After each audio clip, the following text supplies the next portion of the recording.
In today's video, I'm going to share what a leader's role is in building a high performance culture. Now, as a leader, no doubt you have a lot of responsibility, a lot of things that you have to do. I'm going to suggest 5 things that you should be incorporating into your weekly, monthly, annual routine in order to get to that spot where you're building your high performance culture. If you're a leader that has ambitious plans to build a high performing team that basically runs itself, then hit the subscribe button because you'll want to stick around for more videos that teach you exactly how to do this. My name is Sadaf Sheikh, and I have been working with senior executives for the past 20 years, up close and personal. And I've seen some of the behaviors and qualities and characteristics that drive a high performance culture, and I've seen some that hinder it. So in this video, I'm going to share what exactly those characteristics are that do drive a high performing culture, where your team works autonomously, where they manage the day-to-day and they free up your time to focus on the strategic work and on things that you actually enjoy and on things that are going to grow your business. So stick around. Okay, so before we start diving into what a leader's role is in building a high performance culture, let's first set the ground on what exactly a high performance culture is. I want us to be able to speak the same language. So essentially, a high performance culture is one where your team manages all of the day-to-day, where you are not involved in the day-to-day decision making. You're not involved in fighting fires. What you are involved in is doing the things that light you up as a leader, where you're focused on strategy and you're focused on growing your business. And now that we've set a baseline for what a high performance culture is, let's talk about what your role is in that entire organization. So one of the roles that you absolutely need to take and embrace is to define what your ideal culture actually is, because that definition of where you want to bring your organization, what that ideal high performance culture looks like, rests solely on your shoulders. Now, it doesn't necessarily have to rest solely on your shoulders, but you definitely have to provide the vision and the guidance, the responsibility and the actual accountability of defining the culture and ensuring that people that are coming in are working in accordance with that culture is up to you. I have a great video that I did a few months ago on how to define your aspirational culture, and you can find it up top here somewhere. It does walk you through a number of steps that you can take to define that aspirational culture. Like, where do you want to see your organization 12 months, 18 months, 24 months from now? The second thing that you as a leader of a high performance culture should be doing is scouting talent. Now, I find that most leaders will wait until they actually need somebody to go out to the marketplace to find them. And if you've ever struggled with getting the right person, with hiring the right person, which I know a lot of people struggle with, then this is for you. You need to listen up. If you wait until the time when you need to hire the person, you're coming at it from a very reactive positioning. You're coming at it from a very passive positioning as opposed to a proactive way. So what's a proactive way? Constantly be scouting for talent. At any point in time, no matter where you are, no matter what interaction you're having, constantly be thinking about who could be the next person to come into your organization that would fit that culture.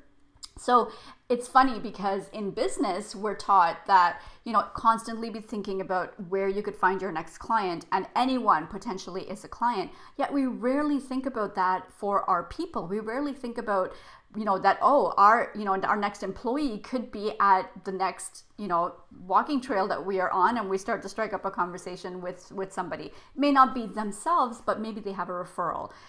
Plus, the existing employee population, your existing employee population is a huge source of candidates for potentially hiring. And if you wait until you actually have a vacancy, you may be potentially missing out on a really, really good hire that would positively contribute to your culture. On to the third thing that I think all leaders of high performance culture should be doing, and that is setting clear expectations. Now, I know this sounds simplistic, but hear me out. If you know that you have a culture that you're working towards, that you have certain behaviors that you expect your employees to exhibit and in the manner in which you want them to do work, you have to set those expectations. I cannot tell you how many times as an executive coach, I have spoken to leaders who say things like, well, they're just not doing what I want them to do. Okay, so have you had that conversation with them? Well, they should know this. No. People don't know. They can't read your mind, and they don't know what you're expecting from them. So the next time you see an employee behaving offside, or you think that somebody's not doing something the way that you would have liked them to do it, or that doesn't fit within your culture, have that conversation with them. Set the expectation. And proactively set the expectation for new hires coming in. You say, this is how we do things in this organization because this is the culture that we're trying to build. If you have a, pick up the phone policy to talk to somebody about working through an issue as opposed to calling a meeting with like 5 different people, then say that to them.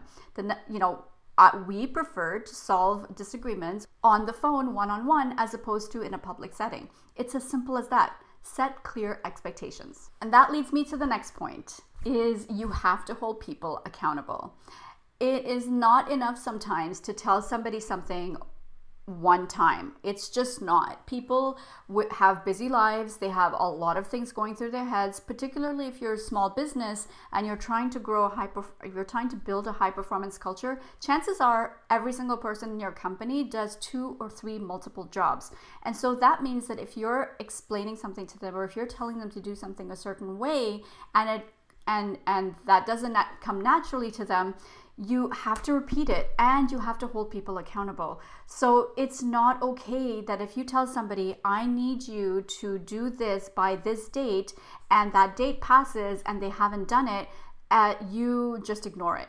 Because the more you ignore it, the more people fall into that trap of complacency and of thinking that it wasn't really that important anyway.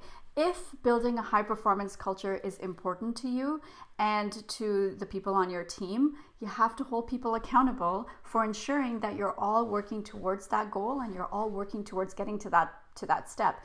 And if somebody consistently ignores that or consistently goes against that, then you have some hard decisions to make.